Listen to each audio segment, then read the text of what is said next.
हमारी रगों में लोकतंत्र जिंदा है।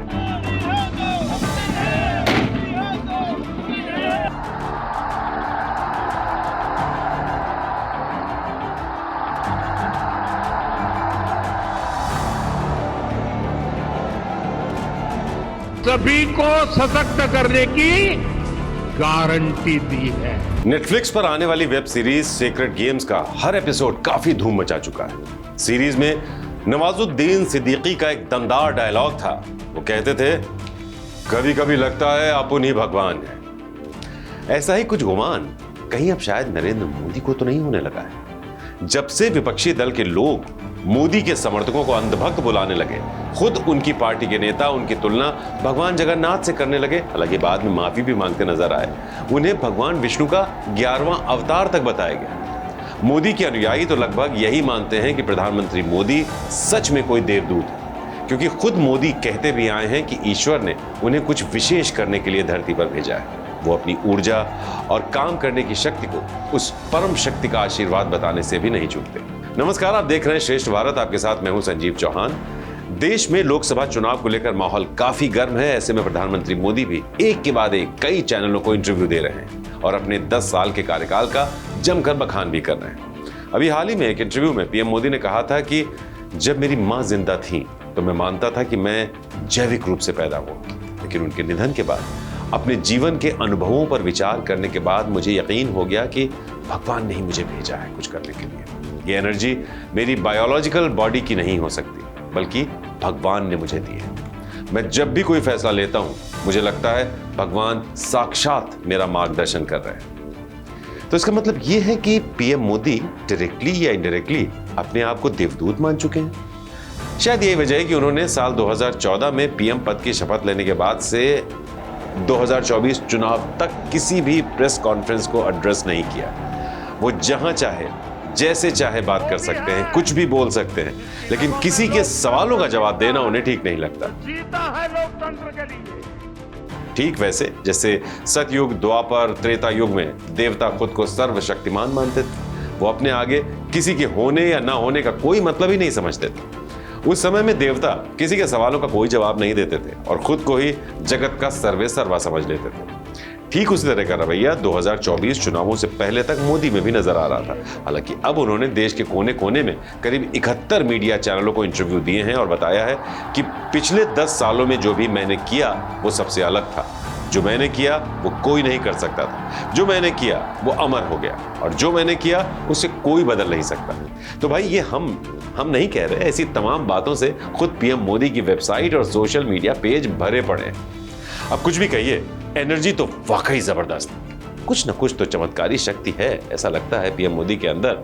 तभी तो ग्राउंड रिपोर्ट से लेकर सोशल मीडिया तक कोई उनकी बराबरी नहीं कर सकता।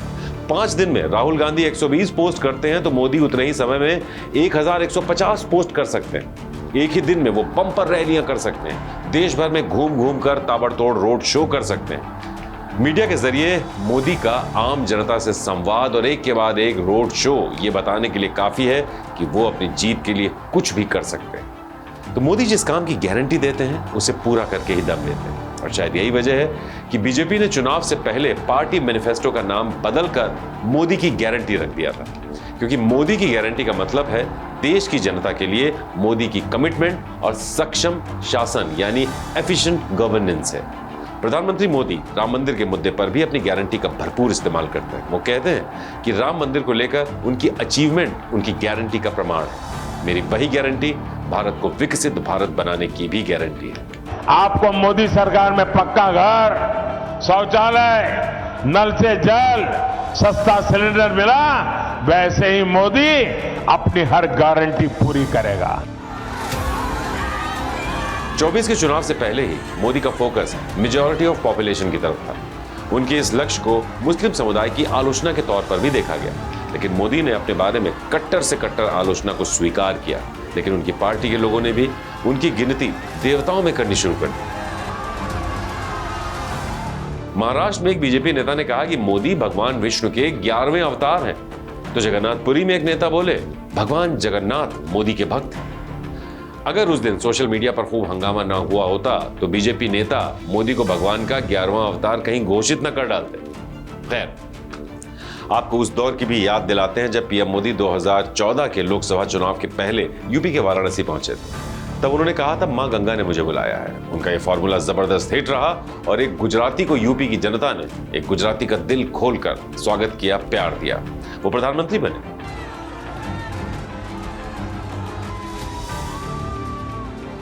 पहली बार बीजेपी की पूर्ण बहुमत की सरकार बनी।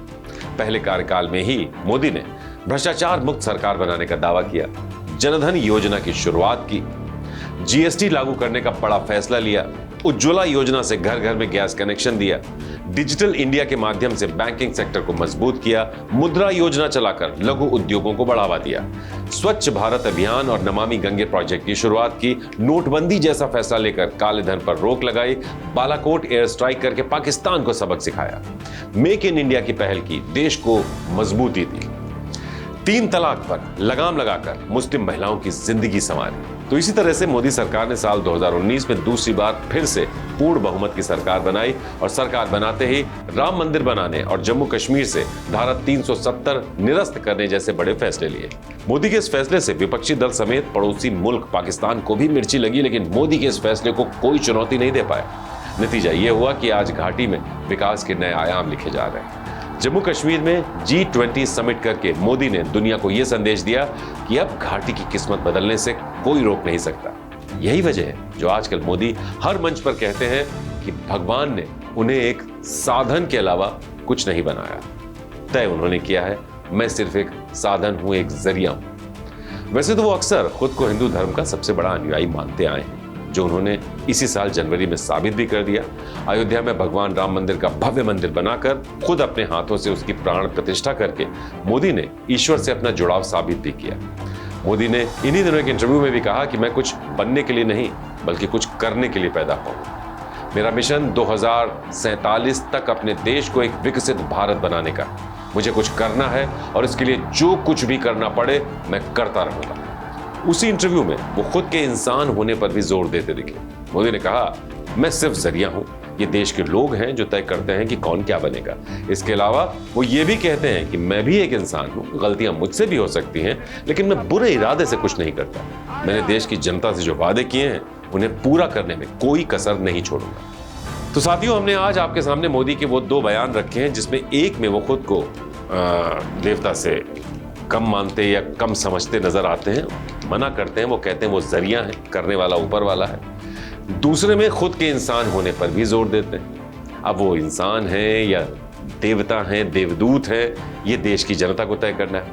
यानी आपको ये तय करना है कि मोदी जो कहते हैं वो सत्य है या इशारों इशारों में जो नहीं कहते वो सत्य है। क्या वाकई उनके अंदर किसी दैवीय शक्ति का वास है? क्या वाकई किसी इंसान की तुलना देवता या भगवान से की जानी चाहिए? तो इस तरह के तमाम सवाल हैं जिनका जवाब हम आप पर ही छोड़ते हैं, या आपको तय करना है कि मोदी इंसान है या फिर देवता या फिर कोई देवदूत या इंसान के रूप में सर्वशक्तिमान। आपकी जो भी राय हो हमें कमेंट करके जरूर बताएं। नमस्कार। श्रेष्ठ उत्तराखंड पर खबरों से जुड़े रहने के लिए चैनल को सब्सक्राइब और लाइक करें, बेल आइकन दबाएं और देखते रहें श्रेष्ठ उत्तराखंड।